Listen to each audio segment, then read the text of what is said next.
हरिः ओं दामोदरं दिव्यसिंहं दयाळुं दीननायकं दैत्यारी देवदेवेशं तं वन्दे देवकीसुतं मुरारिं माधवं मत्स्यं मुकुन्दं मुष्टिमर्दनं मुञ्जुकेशं महाबाहुं तं वन्दे मधुसूदनं केशवं कमलासक्तं कामेशं कौस्तुभप्रियं कौमुदिकीधरं कृष्णं तं वन्दे कौरवान्तकं भूधरं भुवनानन्दं भूतेशं भूतनायकं भावानैकं भुजङ्गेशं तं वन्दे भावनाशनं जनार्दनं जगन्नाथं जगज्याद्यविनाशकं जमदग्निं परञ्ज्योतिस्तं वन्दे जलशायिनं चतुर्भुजं चिदानन्दं चाणूरमल्लमर्दनं चराचरगुरुं देवं तं वन्दे चक्रपाणिनं श्रियःकरं श्रियोनाथं श्रीधरं श्रीवरप्रदं श्रीवत्सलधरं सौम्यं तं वन्दे श्रीसुरेश्वरं योगीश्वरं यज्ञपतिं यशोदानन्ददायकं यमुनाजलकल्लोलं तं वन्दे यदुनायकं सालग्रामशिलाशुद्धं शङ्खचक्रोपशोभितं सुरासुरैः सदेवैर्देसेव्यं तं वन्दे साधुवल्लभं त्रिविक्रमं तपोमूर्तिं त्रिविधाघौनाशनं त्रिस्थलं त्रिधराजेन्द्रं तं वन्दे तुलसीप्रियम् अनन्तम् आदिपुरुषम् अच्युतं च वरप्रदम् आनन्दं च सदानन्दं तं वन्दे चाढनाशनम् लीलया धृतभूभारं लोकसत्तैवकवन्दितं लोकेश्वरं च श्रीकान्तं तं वन्दे लक्ष्मणप्रियम् हरिं च हरिणाक्षं च हरिनाथं हरिप्रियं हलायुधसहायं च तं वन्दे हनुमत्पतिं हरिनामकृतमाला पवित्रा पापनाशनं नाशिनी बलिराजेन्द्रेण चोक्ता कंठे धार्या प्रयत्नतः। हरिः ओं श्रीगुरुभ्यो नमः। निर्बिभेदविराजस्त्वग्रोम श्मश्रुनाद्वयस्ततः तत ओषधयश्चासन् शिष्णं निर्बिभेदे ततः अंटू కపిల మహర్షి తల్లైనటువంటి దేవహూతికి విరాట్ స్వరూపంలో వచ్చేటువంటి మార్పులను, ఆ మార్పులు పిండాండంలో కూడా ఏ విధంగా వస్తాయి అనేటువంటి విధానాన్ని ఆయన చెప్తూ ఉన్నాడయ్యా అని చెప్పి విదురుడికి మైత్రేయ మహర్షి చెప్తూ ఉండేటువంటి విశేషాలను మనం చూస్తూ ఉన్నాం. ఇప్పుడు విరాట్ పురుషుడు అనేటువంటిది ఎక్కడి నుంచి వచ్చిందంటే హిరణ్మయ స్వరూపంగా ఉండేటువంటి అండంలో నుంచి ఒక బ్రహ్మాండమైనటువంటి తేజోరూపం ఒకటి బయటకు వచ్చింది ముద్దలాగా. ఆ తేజోరూపంలో ఛిద్రములు అంటే కన్నాలు ఏర్పడుతున్నాయి. ఒక కన్నం నోరు, రెండు కన్నాలు ముక్కు, రెండు కన్నాలు ఈ చక్షువులు, తర్వాత ఇంకో రెండు కన్నాలు ఈ శ్రోత్రేంద్రియాలు అన్నారు. కన్నములని ఎందుకు అన్నారంటే అందులో ఒక రకమైనటువంటి ఆ ఇన్స్ట్రుమెంట్స్ బయలుదేరడం ప్రారంభిస్తాయి. ఒక ఇన్స్ట్రుమెంట్ రావాలి అంటే ఆ స్పేస్లో, ఆ వెలుగులో ఒక స్పేస్ ఏర్పడాలి. కాబట్టి ఆ స్పేసెస్ని మామూలుగా ఛిద్రములు, కన్నములు అనేటువంటి విధానంగా చెప్పారు. ఇప్పుడు ఇందులో ఆయనకి ఏర్పడినటువంటి కళ్ళున్నాయే, విరాట్ స్వరూపంలో ఏర్పడినటువంటి కన్నులకు సూర్యుడు అధిష్టాన దేవత అన్నాడు. ఇప్పుడు కళ్ళు అంటే ఆ పరాత్పరుడికి, ఆ విరాట్ స్వరూపానికి ఒకటే కన్ను ఉంటుందా అంటే కాదు. విరాట్ స్వరూపంలో కోట్లాది రూపాలన్నీ కూడా విరాట్ స్వరూపంలో వచ్చాయి. కాబట్టి ఇప్పుడు ఆ ముద్దలాగా ఉండేటువంటి ఆ తేజస్వరూపంలో కోట్లాంటి కన్నులు లాంటి కన్నాలు ఏర్పడాయి. ఒక్కొక్క జీవికి, ఒక్కొక్క అవతారానికి, ఒక్కొక్క ఆకృతికి కూడా రెండేసి చొప్పున కన్నాలన్నీ ఏర్పడుతూ ఉంటాయి. అదే పిండాండం దగ్గరికి వచ్చేటప్పటికి పిండాండంలో చాలా చిన్నదైనటువంటి ఆ వీర్యకణము ఆ అండము రెండు కలిసి ఉండేటువంటి ముద్దలో మొట్టమొదట నోరు ఈ కన్నాలు ఏర్పడుతూ ఉండి అక్కడ ఆ విధంగా కింద గర్భాశయంలో అది డెవలప్ అవుతుంది. బ్రహ్మాండంలో ఉండేటువంటి విరాట్ స్వరూపంలో ఈ కోట్లాది జీవరాశుల యొక్క ఆ ఆకృతుల్లో ఉండేటువంటి ఇంద్రియాల కోసం ఆ ఛిద్రములు ఆ కన్నాలన్నీ ఏర్పడుతూ ఉంటాయి. అదేవిధంగా ఈ ఆకాశం అనేటువంటి దాంట్లో ఒక కన్నం ఏర్పడి ఆ కన్నంలో సూర్యుడు వచ్చాడు, ఒక పొంగు వచ్చిందన్నమాట. అదేవిధంగా చంద్రుడు, నక్షత్రాలు, గ్రహాలు, గెలాక్సీలు ఇవన్నీ కూడా ఏమిటంటే ఆకాశంలో ఏర్పడినటువంటి కన్నాలు. ఆ కన్నాలలో నుంచి ఇవన్నీ కూడా వచ్చాయి. ఛిద్రములు అంటే స్పేసెస్ అని అంటారన్నమాట. కాబట్టి ఈ స్పేసులో వచ్చినటువంటి కన్నాల ద్వారా ఇదంతా వచ్చింది అని చెప్తూ అమ్మ తరువాత ఏం జరిగింది అంటే నిర్భిభేద విరాజస్త్వగ్రో రోమా శ్మశ్రాత్ అయస్తతః తత ఓషధయశ్చాసన్ శిశ్రినన్ నిర్భిభేదే తతః. అమ్మ విరాజః, ఆ విరాట్ పురుషుడికి త్వక్ చర్మం ఏర్పడింది. అంటే ఏమిటి? ఆ విరాట్ స్వరూపుడికి చర్మం ఏర్పడింది అంటే ఆ విరాట్ స్వరూపంలో ఉండేటువంటి సకల జీవరాశులకి కూడా చర్మాలు ఏర్పడ్డాయి. అదేవిధంగా పిండాండంలో ఉండేటువంటి శిశువుకి కూడా చర్మం ఏర్పడిందమ్మా. నిర్భిభేద అంటే ప్రకటమైంది. తతః ఆ చర్మంలో నుంచి రోమా శ్మశ్రు ఆదయః, ఆ చర్మంలో ఉండేటువంటి కన్నాలు ఉన్నాయిగా, ఛిద్రాలు ఉన్నాయిగా, దాంట్లో నుంచి రోమాలు ఏర్పడ్డాయి. అదేవిధంగా శ్మశ్రులు అంటే మీసాలు, ఈ మీసాలు గడ్డము మొదలైనటువంటివన్నీ ఏర్పడ్డాయమ్మా. రోమ శ్మశ్రు ఆదయ మొదలైనటువంటివన్నీ వచ్చాయమ్మా. దాని తరువాత ఓషధయ చ, ఓషధాలు అంటే ఔషధ స్వరూపమైనటువంటి ఈ రకరకాలైనటువంటి లతలు పుష్పాలు ఉండేటువంటివి ఇవన్నీ ఉన్నాయి కదా, ఈ ఔషధానికి వచ్చేటువంటి ఈ ఓషధాలన్నీ కూడా ప్రకటితమయ్యాయమ్మా. తరువాత ఇప్పుడు ఈ సృష్టి జరగడానికి కావలసినటువంటి ఆ ఇంద్రియాలు ఉన్నాయే, శిష్ణం అంటే జననేంద్రియము నిర్భిభేదే ప్రకటితమైంది. అంటే సమస్తమైనటువంటి సంసారం చేయడానికి ఉపయోగించేటువంటి శిష్ణేంద్రియము అంటే జననేంద్రియం ప్రకటితమైంది. కాబట్టి ఒక్కొక్క జీవికి ఒక్కొక్క రకమైనటువంటి జననేంద్రియ రూపంలో ఉండి ఆ స్త్రీ పురుష సంయోగం వల్ల ఈ సృష్టి జరగడం అనేటువంటి ఏర్పాటు జరిగిందమ్మా అని చెప్పిన తర్వాత అప్పుడు ఏమైంది అంటే ఆ జననేంద్రియంలోంచి రేతః తస్మాదాప ఆసన్నిరభిద్యత వై గుదాదపానోపానాచ్ఛ మృత్యులోక భయంకర.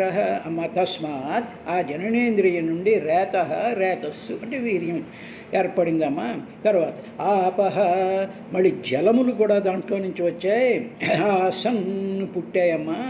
తరువాత మరి విసర్జనేంద్రియాలు ఉండాలిగా, విసర్జనీయంద్రం తిన్నటువంటి ఆహారం కరిగిన తర్వాత పనికిరానటువంటిదంతా కూడా విసర్జనం చేసేటువంటి గుదం వై విసర్జనేంద్రియము నిరభిద్యత ప్రకటితమైంది. ఈ విసర్జనం చేసేటువంటి ఇంద్రియాలు సమస్త జీవులకి కూడా ఉంటాయి. అవి పిట్టలు కానివ్వండి, పక్షులు కానివ్వండి, లేకపోతే ఎన్ని రకాలైనటువంటి జీవరాశులు ఉన్నాయో అవి ఆహారాన్ని స్వీకరిస్తున్నాయి. అంటే ఆహారం లోపల కరిగిన తరువాత అదంతా అరిగిన తరువాత మిగిలినటువంటి పనికిరానిదంతా కూడా విసర్జన చేయడానికి కావలసినటువంటి విసర్జనేంద్రియాలు విరాట్ స్వరూపంలో ఉండేటువంటి సమస్తమైనటువంటి జీవరాశులకి కూడా కలిగాయి. అదేవిధంగా గర్భంలో ఉండేటువంటి పిండాండువి కూడా విసర్జనేంద్రియం తర్వాత నెమ్మదిగా కలుగుతుంటుంది. దాని నుంచి గుదాత్ ఆ విసర్జనేంద్రియం నుంచి అపానవాయువులు అవి పుట్టుకొచ్చాయమ్మా. తర్వాత అపానాత్ ఈ అపానవాయువుల కంటే పిదప దీని తర్వాత లోక భయంకర మృత్యు నిరభిద్యత. ఈ విసర్జనేంద్రియంలో నుంచి భయంకరమైనటువంటి మృత్యువు కూడా పుట్టిందమ్మా అని చెప్పిన తరువాత ఇంకా మిగిలినవి ఏమిటంటే చేతులు కాళ్ళు ఇవన్నీ ఉన్నాయి కదా, వాటి గురించి చెప్తూ హస్తౌచ నిరభిద్యతాం. హస్తౌచ చేతులు నిరభిద్యేత తర్వాత ప్రకటితమయ్యాయమ్మా. వాటి నుండి బలం తాభ్యాం తాభ్యాం ఆ చేతుల నుండి బలం పుట్టింది అన్నాడు. అంటే చేతుల్లో బలం ఉంటుంది కాబట్టి ఈ చేతులకు ఉండేటువంటి ప్రధానమైనటువంటి లక్షణం ఏమిటంటే బలం. అందుకనే ఏమిటి, చేతులతోనే మనం అన్నీ మోస్తూ ఉంటాం. చేతుల్లో బలం ఉంటేనే అన్నీ ఏదైనా చేయగలిగినటువంటి శక్తి బలం ఉంటుంది. ఆ చేతుల్లోకి ఈ బలం అనేటువంటిది వచ్చిందమ్మా. వచ్చిన తరువాత దాని తరువాత స్వరాట్, ఆ బలస్వరూపం ఎవరు అంటే స్వరాట్ అంటే ఇంద్రుడు. ఇంద్రుడు ఈ హస్తాలకి అధిష్టాన దేవత అని చెప్తుంది కాబట్టి ఆ ఇంద్రుడు అనేటువంటిది పుట్టింది. అంటే భగవంతుడి విరాట్ స్వరూపానికి ఉండేటువంటి చేతులలో ఉండేటువంటి దేవతా స్వరూపం ఎవరు అంటే ఇంద్రుడు అని అర్థం.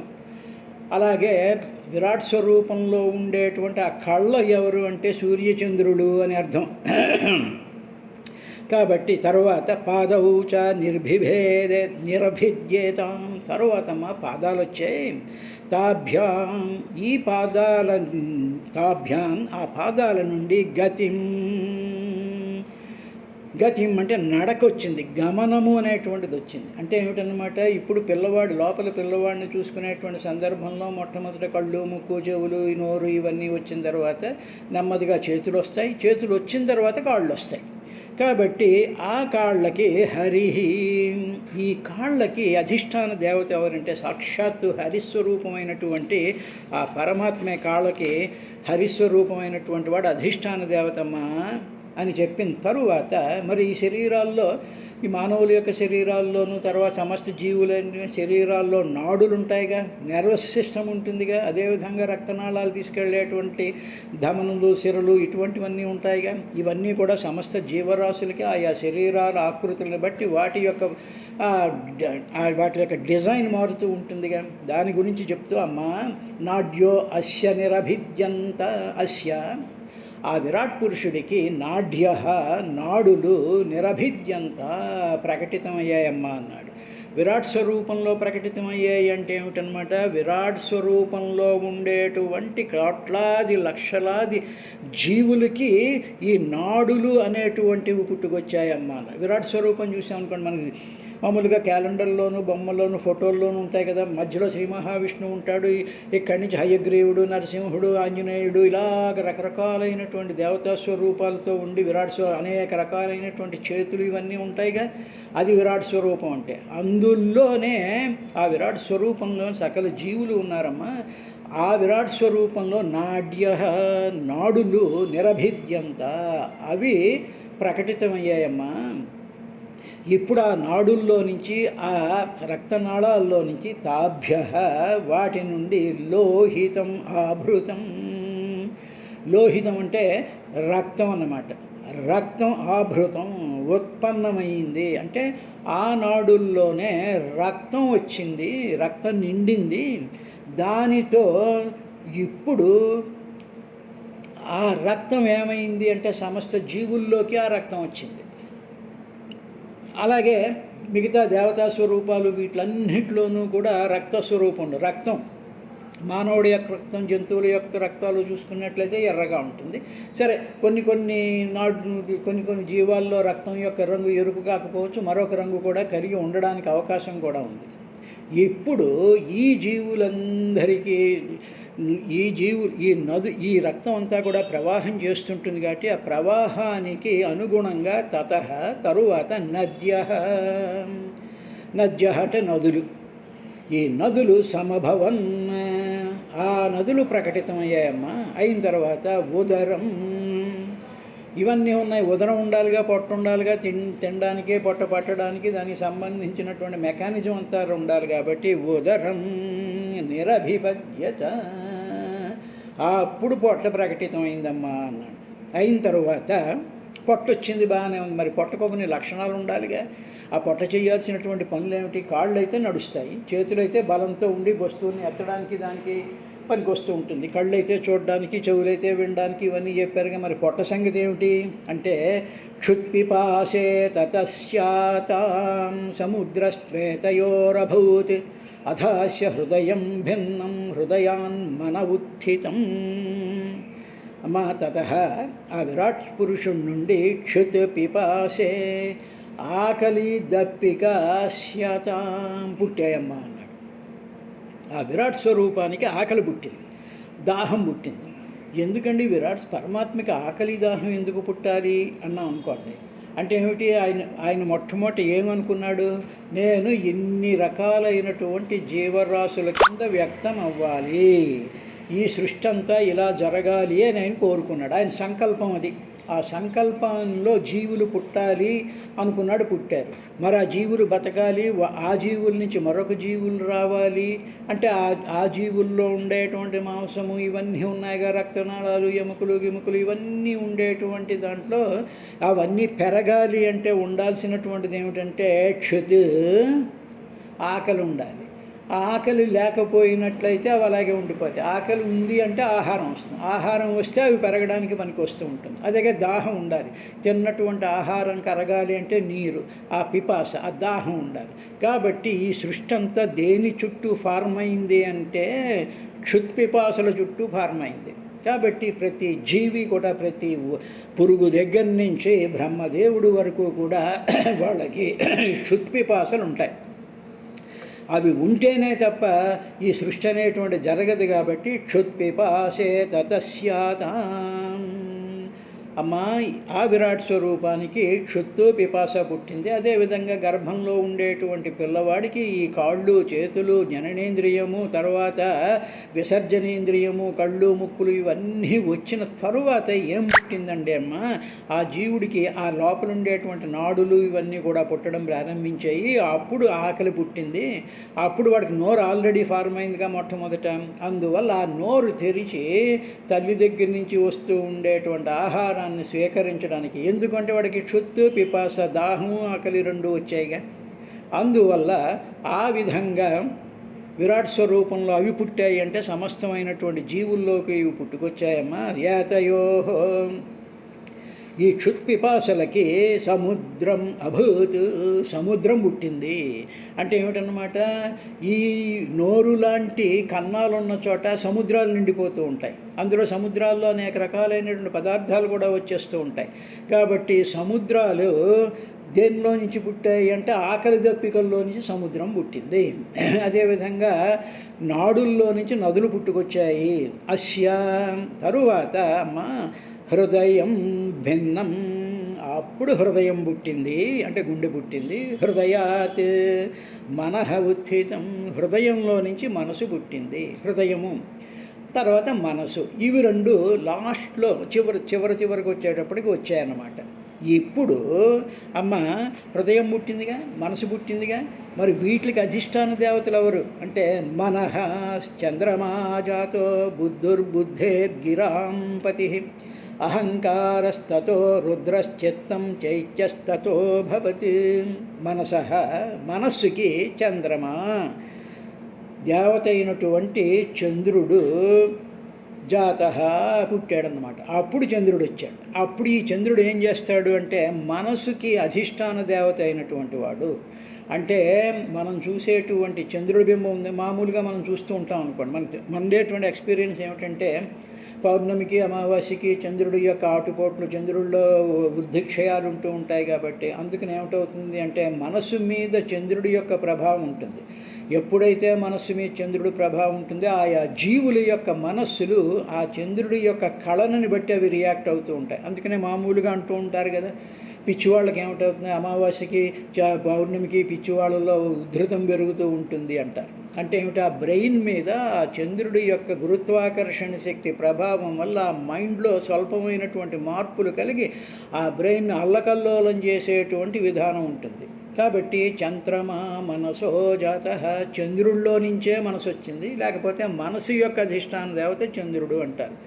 ఏమండి ఇది ఒక్క బ్రెయిన్ మీదే పడుతుందా, మిగతా వాటి మీద పడదా అంటే మనం చూసామనుకోండి, పౌర్ణమి నాడు ఏమవుతుంది, సముద్రం బ్రహ్మాండంగా ఉప్పొంగిపోతుంది. అంటే ఏమిటనమాట, ఇది gravitational full of pull of moon ఏం చేస్తుంది, సముద్రం యొక్క జలాల్ని పైకి లాగేస్తూ ఉంటుందన్నమాట. అంటే ఆకర్షణ శక్తి అలా వచ్చేస్తూ ఉంటుంది. అదేవిధంగా మాస్కో లాంటి నగరం పౌర్ణమి నాడు 2-3 అంగుళాలు పైకి కిందకి లేచి ఆసిలేట్ అవుతూ ఉండేటువంటి విధంగా కూడా గ్రహించగలిగారు. కాబట్టి ఈ చంద్రుడు ఏమవుతుంది అంటే పదార్థమయమైనటువంటి బ్రెయిన్ మీద, అదేవిధంగా లోపల ఉండేటువంటి వాటిలన్నిటి మీద కూడా చంద్రుడు యొక్క కంట్రోల్లో ఇది ఉంటుంది. ఇదే విధంగా సమస్తమైనటువంటి జీవరాశుల యొక్క మనసుల మీద కూడా చంద్రుడు ఉంటాడు. చంద్రుడి యొక్క తర్వాత అప్పుడు చంద్రుడు పుట్టాడు. మనసః చంద్రమా జాతో, తర్వాత పుట్టిన తర్వాత బుద్ధి, అప్పుడు ఆ తర్వాత మనసు పుట్టిందిగా, మనసులో నుంచి బుద్ధి పుట్టింది. అంటే ఇక్కడ మనసు ఏమిటంటే సంకల్ప వికల్పాలకి స్థానం ముందు చెప్పుకున్నాగా. ఆ తర్వాత ఆ మనసులోనే ఒక పార్ట్ బుద్ధి పుట్టింది. దానికి గిరాంపతి, గిరాం అంటే వాక్కులు, మాటలు అన్నమాట. దానికి పతి అయినటువంటి, వాక్కులు అంటే సరస్వతి, దానికి పతి అయినటువంటి వాడెవడు, బ్రహ్మదేవుడు. ఆ బుద్ధికి బ్రహ్మదేవుడు అధిష్టాన దేవతమ్మ. తర్వాత అహంకార, ఈ మనసు బుద్ధి ఈ ఇంద్రియాలు ఇవన్నీ ఫార్మ్ అయిపోయాయిగా. ఫార్మ్ అయిపోగానే ఏమైపోయింది అంటే నాకు ఆకలిస్తుంది, నేను చూస్తున్నాను, నేను నవ్వుతున్నాను, నేను జననేంద్రియాలతో సంసారం చేస్తున్నాను, నేను విసర్జనేంద్రియాలతో చేస్తున్నాను, నా కడుపుకి ఆకలి వచ్చింది అనేటువంటి ఎక్స్పీరియన్సెస్తో, ఆ అనుభూతులతో ఒక పెక్యూలియర్గా ఉండేటువంటి అహంకారం, నేను ఒక ఇగో అనేటువంటిది ఒకటి పుట్టుకొచ్చిందమ్మా. అది శరీరంతో పాటు ఆ అహంకారం పుట్టుకొచ్చింది. మరి దానికి అధిష్టాన దేవత ఎవరు అంటే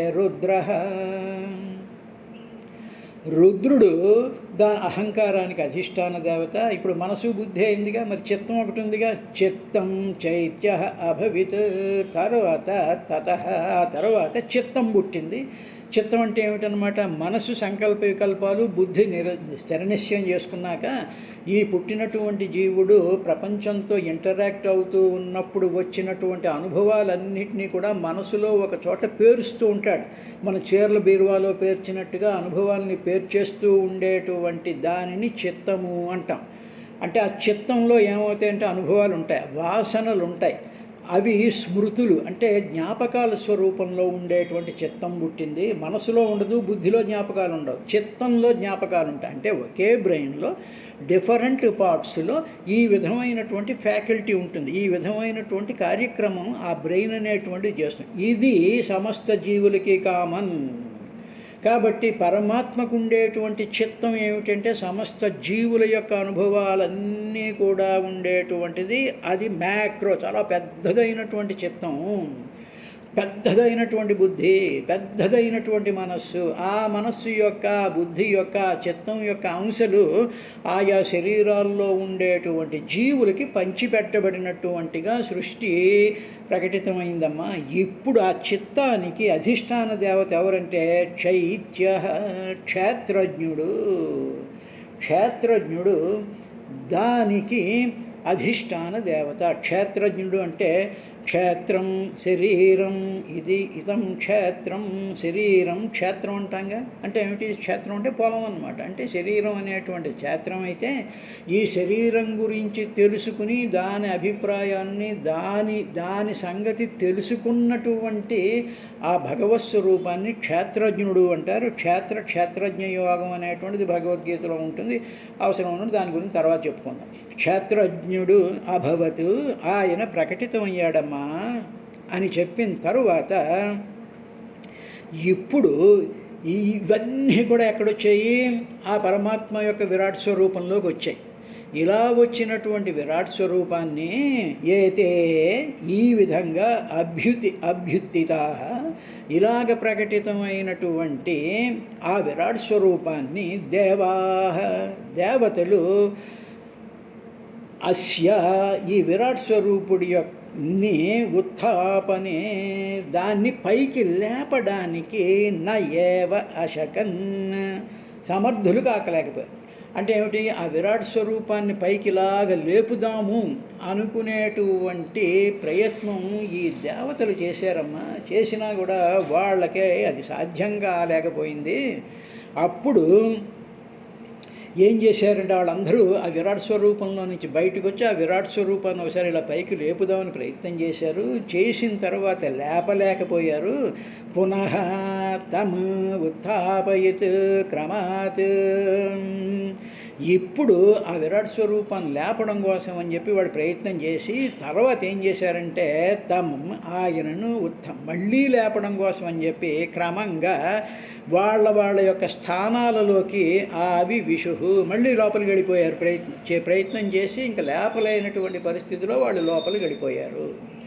ఇప్పుడు దీన్ని మనం ఎలాగంటే మన గర్భంలో ఉండేటువంటి శిశువు యొక్క పరిస్థితిని కానీ మనం గమనించినట్లయితే ఇవన్నీ దేవతలు వచ్చేసారు కదా, చేతులకి ఇంద్రుడు దేనికి దానికి ఈ దేవతలందరూ కూడా ఆ గర్భాన్ని బయటికి తీసుకురావడానికి ప్రయత్నం చేస్తే అవేమీ ప్రయత్నం కాలేదు. ఆ టైం వచ్చేంత వరకు కూడా గర్భంలో ఉండేటువంటి శిశువు బయటికి రాడు. అందువల్ల ఆ దేవతలందరూ కూడా విషుహు గర్భంలోనే మళ్ళీ వాళ్ళందరూ అలాగే ఉండిపోయారు. వాళ్ళకి అది సాధ్యం కాలేదన్నారు. రేపటి కార్యక్రమంలో ఇంకా ఏమిటి చెప్పాడు అనేటువంటి విశేషాన్ని చూద్దాం.